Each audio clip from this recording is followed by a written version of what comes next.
ವಿಸ್ಮಯಕಾರಿ ಶಕ್ತಿಯ ಬಳಿ ಬಂದು ನನ್ನ ಮಗಳಿಗೆ ಮಕ್ಕಳಾಗುವ ಭಾಗ್ಯ ನೀಡೆಂದು ಬೇಡಿದ ಕೆಲವೇ ತಿಂಗಳಲ್ಲಿ ಒಂದು ವಿಚಿತ್ರ ನಡೆಯಿತು, ಒಂದು ಅಚ್ಚರಿ ನಡೆಯಿತು. ಆ ಒಂದು ವಿಚಿತ್ರವೇ, ಆ ಒಂದು ಅಚ್ಚರಿಯೇ 3 ತಿಂಗಳಲ್ಲಿ ಇವರ ಮಗಳು ಗರ್ಭವತಿಯಾಗಿದ್ದಾಳೆಂದು ತಿಳಿದು ಬಂದಿತ್ತು.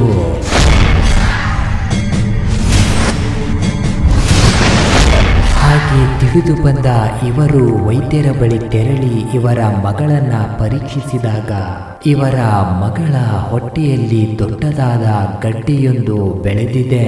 ಹಾಗಾಗಿ ಮಗು ಬೆಳೆಯಲು ತೊಂದರೆಯಾಗುತ್ತದೆ. ಮುಂದಕ್ಕೂ ತಾಯಿಗೂ ತೊಂದರೆಯಾಗುವ ಸಾಧ್ಯತೆ ಇದೆ. ಕೂಡಲೇ ಅಬಾರ್ಷನ್ ಮಾಡಿಸಿಬಿಡಿ ಎಂದು ವೈದ್ಯರು ತಿಳಿಸುವಂತಾಯಿತು. ಅವೆಲ್ಲ ಆಗದೇ ಇಲ್ಲ ಅಂದ್ಬಿಟ್ಟಿದ್ರು. ಮಕ್ಕಳಾಗಿ ಅಬಾರ್ಷನ್ ಮಾಡಿಸ್ಬೇಕು ಅಂತ ಹೇಳ್ಬಿಟ್ಟಿದ್ರು. ಅವಳಿಗೆ ಗೆಡ್ಡೆ ಅದೇ ಹೊಟ್ಟೆ ಒಳಗೆ ಅಂತ ಎಲ್ಲ ಕ್ಯಾನಿಂಗ್ ಎಲ್ಲ ಮಾಡಿದರು ದೊಡ್ಡ ಆಸ್ಪತ್ರೆಯಲ್ಲಿ. ಹಾಗೆ ಗರ್ಭಿಣಿಯಾಗಿದ್ದಾಳೆ ಮಗಳು ಎಂಬ ಸಂತಸದಲ್ಲಿದ್ದ ಇವರಿಗೆ ವೈದ್ಯರು ಹೇಳಿದ ಮಾತನ್ನು ಕೇಳಿ ಮನನೊಂದ ಇವರು ಬಂದಿದ್ದು ಇಲ್ಲಿನ ವಿಸ್ಮಯಕಾರಿ ಶಕ್ತಿಯ ಬಳಿಗೆ.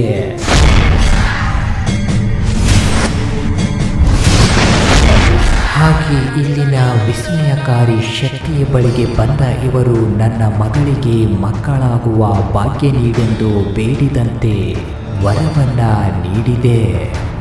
ಆದರೆ ಈಗ ಮತ್ತೆ ಆ ಭಾಗ್ಯವನ್ನ ನನ್ನ ಮಗಳಿಂದ ಕಿತ್ತುಕೊಳ್ಳುವ ಕೆಲಸ ಮಾಡಬೇಡ.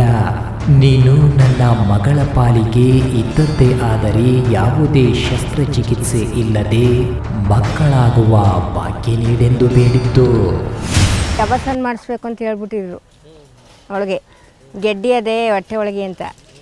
ಆಮೇಲೆ ಬಂದು ಅಮ್ಮನ ಬೇಡ್ಕೊಂಡೆ ನಾನು.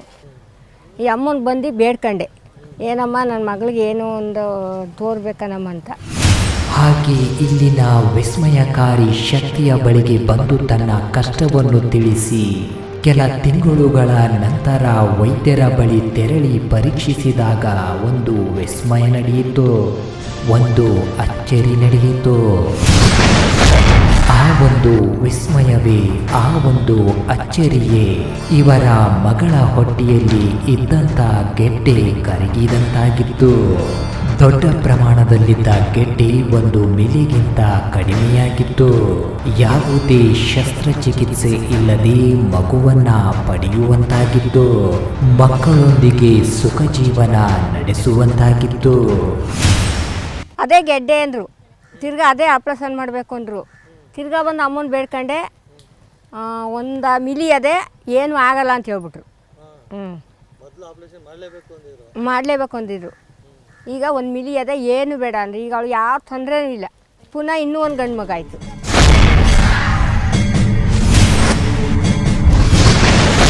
ಹೀಗೆ ಕಷ್ಟ ಎಂದು ಬೇಡಿ ಬಂದವರ ಬದುಕಲ್ಲಿ ವಿಸ್ಮಯಗಳನ್ನು ಸೃಷ್ಟಿಸುತ್ತಾ ಚಮತ್ಕಾರಗಳನ್ನು ಮಾಡುತ್ತಿರೋ ಅಗೋಚರ ಶಕ್ತಿಯಾಗಿದೆ.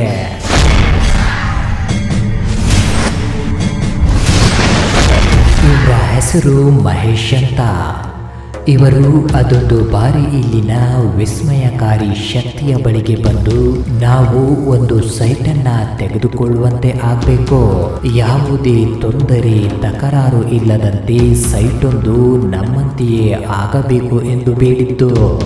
ಈಗ ರೀಸೆಂಟಾಗಿ ನಾವು ಮೊನ್ನೆ 2 ತಿಂಗಳು ಬಂದು ಸೈಟ್ ತೊಗೋಬೇಕು ಅಂತೇಳಿ ನಾವು ತಾಯಿ ಹತ್ರ ಕೇಳ್ಕೊಂಡಿದ್ವಿ. ಆ ಪರಿಸ್ಥಿತಿ ನೋಡಿದ್ರೆ ತಗೊಳ್ಳೋ ಪರಿಸ್ಥಿತಿಯಲ್ಲಿ ಇರಲಿಲ್ಲ. ನಾವು ಆದಷ್ಟು ಬೇಗ ಒಂದು ಸೈಟ್ ಮಾಡಬೇಕು ತಾಯಿಯಿಂದನೇ ಬೇಡ್ಕೊಂಡಿದ್ವಿ. ಹಾಗೆ ಒಂದು ಸೈಟನ್ನು ತಗೋಬೇಕು ಎಂದು ಇಲ್ಲಿನ ವಿಸ್ಮಯಕಾರಿ ಶಕ್ತಿಯ ಬಳಿ ಬಂದು ಬೇಡಿದ ಕೆಲವೇ ತಿಂಗಳಲ್ಲಿ ಇವರಿಗೆ ತಿಳಿಯದಂತೆ ಒಂದು ಸೈಟನ್ನು ನೋಡುವಂತಾಗಿತ್ತು. ಹಾಗೆ ಆ ಸೈಟೊಂದನ್ನ ನೋಡುವಂತಾದಾಗ ತೆಗೆದುಕೊಳ್ಳಲು ಇವರ ಬಳಿ 5 ಲಕ್ಷ ರೂಪಾಯಿ ಹಣ ಕೂಡ ಇವರ ಬಳಿ ಇಲ್ಲದಿದ್ದರೂ ಇಲ್ಲಿನ ವಿಸ್ಮಯಕಾರಿ ಶಕ್ತಿಯ ಮೇಲೆ ಭಾರ ಹಾಕಿದಂತ ಇವರು ಆ ಒಂದು ಸೈಟನ್ನ ತೆಗೆದುಕೊಳ್ಳಲು ಮುಂದಾದ್ರು. ಅಂತಹ ಸಮಯದಲ್ಲಿ ಇವರ ಬಳಿ ಹಣವಿಲ್ಲದಿದ್ದರೂ 2 ತಿಂಗಳಲ್ಲಿ ಲಕ್ಷಾಂತರ ರೂಪಾಯಿ ಹಣವನ್ನು ಸಂಗ್ರಹಿಸಿ ಸೈಟೊಂದನ್ನ ಪಡೆಯುವಂತಾಯಿತು. ಮನಸ್ಸಲ್ಲಿ ಇದ್ದಂತ ಆಶೆ ನೆರವೇರಿದಂತಾಗಿತ್ತು. ಸೈಟ್ ಸೈಟ್ ಪ್ರಾಬ್ಲಮ್ ಅಂತ ಹೇಳಿದರೆ ನಾವು ತೊಗೋಬೇಕು ಅಂತ ದೇವ್ರಿಗೆ ಬರ್ತಾ ಇದ್ವಿ, ಅದು ತೊಗೋಬೇಕು ಅಂತ ಮನಸ್ಸಲ್ಲಿ ಅಂದ್ಕೊಂಡ್ವಿ. ಸೊ ಅದೇ ಥರ ಸಡನ್ನಾಗಿ ನಮ್ಗೆ ಗೊತ್ತಿಲ್ಲದಂಗೆ ನೋಡೋ ಥರನೂ ಆಯ್ತು. ಯಾರೋ ಬೇರೆ ನೋಡೋಕೆ ಹೋಗಿ ನಾವು ನೋಡಬೇಕಾದಂಥ ಪರಿಸ್ಥಿತಿನೂ ಬಂತು. ಸೊ ಅದಕ್ಕೆ ನಾವು 42 ಲಕ್ಷ ರೂಪಾಯಿ ಕೊಟ್ಟು ತೊಗೊಂಡ್ವಿ. 42 ಲಕ್ಷ ರೂಪಾಯಿ ಅಂದರೆ it is not A small amount. So ಅಷ್ಟು ಅಮೌಂಟ್ ನಮ್ಮ ಹತ್ರ ಇಟ್ಕೊಂಡು ತೊಗೋಬೇಕಂತಲೂ ಅಂದ್ಕೊಂಡಿಲ್ಲ. ಇವನ್ 5 ಲಕ್ಷನೂ ನಮ್ಮ ಹತ್ರ ಇರಲಿಲ್ಲ. ಸೊ ನಿನ್ನೆ ಜಸ್ಟ್ 2 ತಿಂಗಳಲ್ಲಿ 2.5 ತಿಂಗಳಲ್ಲಿ ಅಮೌಂಟ್ ಅಡ್ಜಸ್ಟ್ ಆಗೋ ಥರನೂ ಆಯಿತು. ಸೊ ನಮ್ಮ ವ್ಯವಹಾರದಿಂದ ಮತ್ತು ಅಕ್ಕಪಕ್ಕದವ್ರ ಕಡೆಯಿಂದನೂ ಆಗಿ ಆಯಿತು. ಅದೆಲ್ಲ ತಾಯಿ ದಯನೆ ಅಂತೇಳಿ ನನಗಂತೂ 100ಕ್ಕೆ 100ರಷ್ಟು ಸತ್ಯ, ಅದು ತಾಯಿ ದಯನೆ. ಹಾಗೆ ಇವರು ಮದುವೆಯೊಂದನ್ನು ಆಗಬೇಕು, ನನಗೆ ಒಳ್ಳೆಯ ಗುಣವಿರುವಂಥ ಹುಡುಗಿ ನನ್ನ ಬಾಳ ಸಂಗಾತಿಯಾಗಬೇಕೆಂದು ನೂರಾರು ಕಡೆ ವಧುವಿಗಾಗಿ ಹುಡುಕಾಟ ನಡೆಸಿದ್ರು. ಯಾವೊಂದು ಹುಡುಗಿಯೂ ಇವರ ಬಾಳ ಸಂಗಾತಿಯಾಗಲು ಆಯ್ಕೆಯಾಗಲೇ ಇಲ್ಲ. ಯಾವುದಾದರೂ ಒಂದು ರೀತಿಯಲ್ಲಿ ಇವರ ಕುಟುಂಬದವರು ಒಪ್ಪುತ್ತಿರಲಿಲ್ಲ.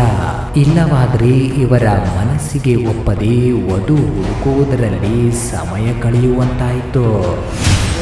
ಹಾಗೆಯೇ ತುಂಬ ಹುಡುಗಿರೆಲ್ಲ ನೋಡ್ತಾ ಇದ್ವಿ, ಆಗಿಲ್ಲ. ನಾವು ಆ್ಯಕ್ಚುಲಿ 54 ಹುಡುಗಿರು ನೋಡಿದ್ವಿ ನಾವು. ಇಲ್ಲ, ಮೊದಲು ಯಾವುದು ಸೆಟ್ ಆಗಿಲ್ಲ, ಯಾವುದು ಮನಸ್ಸಿಗೆ ಯಾವುದು ಒಪ್ತಾ ಇರಲಿಲ್ಲ. ಇಲ್ಲ, ನಾನೇ ಒಪ್ಕೋತಾ ಇರಲಿಲ್ಲ, ಮನೇಲೂ ಒಪ್ತಾ ಇರಲಿಲ್ಲ, ನಾನು ಒಪ್ತಾ ಇರಲಿಲ್ಲ. ಸೊ ನಮಗೆ ಇದಕ್ಕೆ ಆಗ್ತಾ ಇರಲಿಲ್ಲ.